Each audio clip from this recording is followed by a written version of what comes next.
Okay, class, please stand up.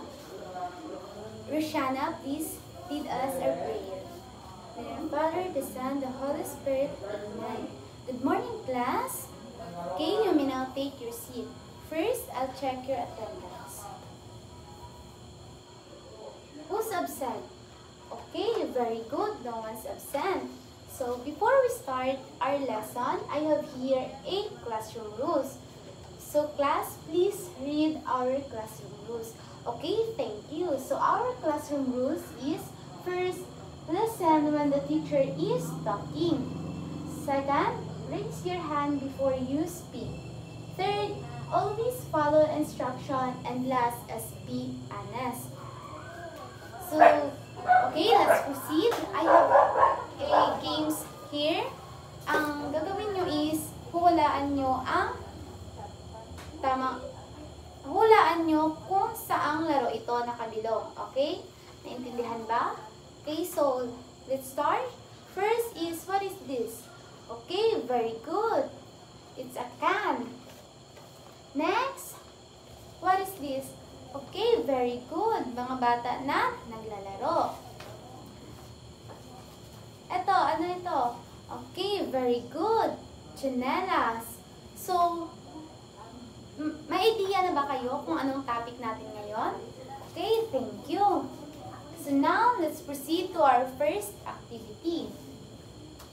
So our first activity is a brainstorming activity.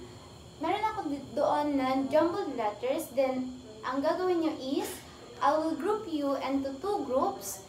Dito ang first group and dito ang second group. Then sa dalawang grupo is maghanap kayo ng isang representative na mag-uunahan na magsagot dito sa harapan. Okay? Naintindihan ba? Okay. So, pag bilang ko ng 3, doon lang magtakbo yung dalawang representative upang mag-unahan magsagot. Okay? Naintindihan ba ang sinabi ko? Okay. So, now, let's start. Okay? Pag bilang ko 3, doon lang kayo pwedeng tumakbo. Okay? And 1, 2, 3, go! Okay, very good. Group 1. Sila ang unang nakasagot ng tamang sagot. So, let's proceed to second representative. Okay, and 1, 2, 3, go! Okay, very good. Group 2. Sila ang nauna na nakasagot ng tamang sagot. Okay, sa pangatlo na tayo. And 1, 2, 3, go. Okay, very good. Group 1. Sila na naman yung nauna na nakalagay ng tamang sagot. And last, 1, 2, 3, go. Very good. Group 1. Kayo pa rin ang nauna. So, ang panalo is ang group 1. Okay? So, now, sa ginawa nating activity, anong mga words ang naka-form? Okay, very good. So, now let's proceed to our objectives.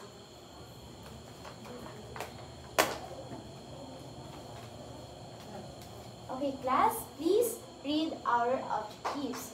Okay, thank you. So, our objective is, at the end of the lesson, the student should be able to identify the basic rules and mechanics of tumbang preso. Next, show teamwork, cooperation, and sportsmanship while playing, and demonstrate the movements and skill in playing the game. So now, let's proceed to our topic. Our topic for today is all about tumbang preso. Tumbang preso is help develop our body coordination, accuracy, and quickness. It also teaches us the importance of teamwork, patience, and following rules. And most importantly, it connects us to our Filipino culture and our tradition. So, ang tumbang preso is nag-help siya to coordinate our body at mapabilis ang ating kilos. And tinuturuan rin tayo kung paano magtulungan at paano tayo mag-follow sa rules. And most importantly is kung paano pinapaalala sa atin ang traditional Filipino culture and tradition. So now, let's proceed to mechanics and rules of the game.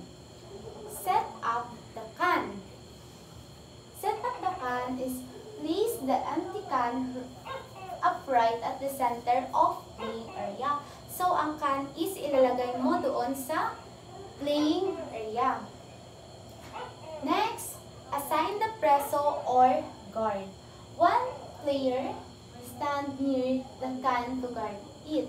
So, magkuha kayo ng isang representative para magbantay doon sa lata. So, next is throwing line. The other player line up behind the line, drawn a few meters away from the can. So, ang ibang player is doon sila nakalinya sa likod ng linya. So, next is throwing turn. Players turns throwing their slipper aiming to knock down the can. So, yung ibang players ay sinusubukan nilang tamaan yung lata. And next, number 5, when the can falls, the guard must quickly pick up the can and place it right. So, ang guard is pabilisan niyang kunin yung can upang ipatayo muli.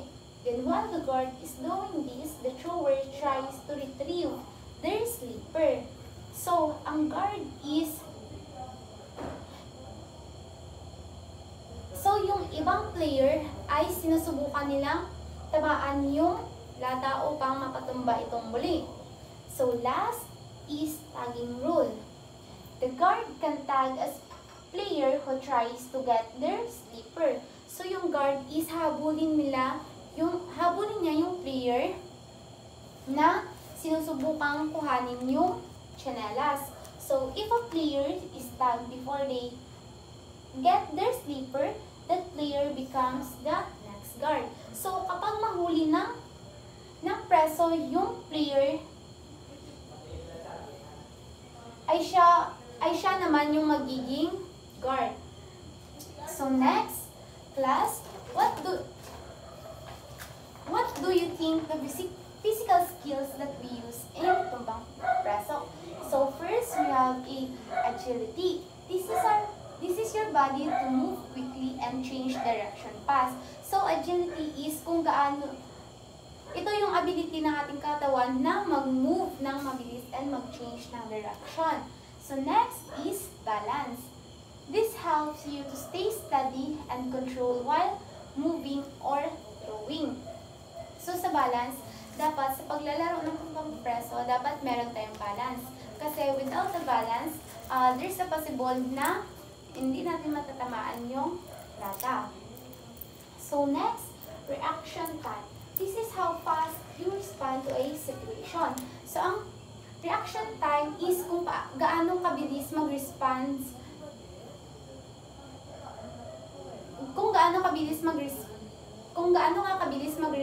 sa isang situation. So, last is coordination. This is how your body parts work together to perform a movement. So, sa coordination is kung paano mag-work together ang body mo, kung gaano mag-work together ang body mo para maka-perform ng movement. So, class, naintindihan nyo ba ang lahat ng sinabi ko at diniscuss ko dito? Okay, thank you. So, now, let's proceed to our playing a tumbang preso. So, I have here a can and a slipper. So, ang gagawin ninyo is, I will group you and two groups. Here, dito is ang group 1, dito ang group 2. So, ang gagawin ninyo is, ang unang grupo, ang group 1, sila yung magiging player. Then, ang group 2 ay sila yung magiging taya or preso. So, sa group 2, mag-pick sila ng one representative na maging preso or maging taya. Then, yung group 1, sila yung magiging player. Okay? Naintindihan ba? So, before tayo mag-start ng laro, isipin nyo na sundin lahat ng rules and show teamwork.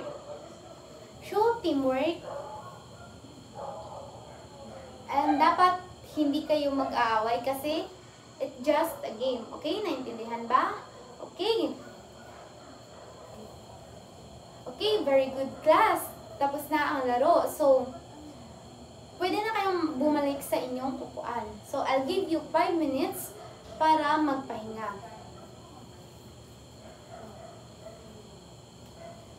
Okay, class. Tapos na ang inyong 5 minutes. So, get 1/4 sheet of paper. Then, meron tayong short quiz.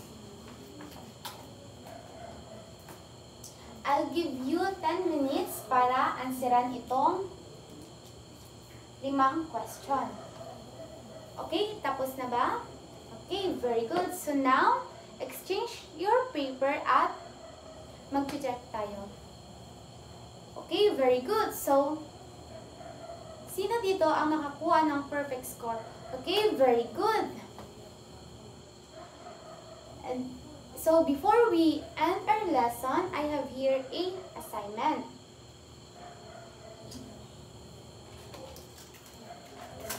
So, for your assignment, answer the following question based on your experience in playing a traditional games tumbang preso. Ang assignment nyo is, ipapasa nyo ito next week. So, ilagay nyo siya sa notebook. Okay, class, naintindihan ba? Meron ba kayong tanong? Clarification, okay? Wala na. So, please stand up. Okay? Goodbye, class. Okay, thank you.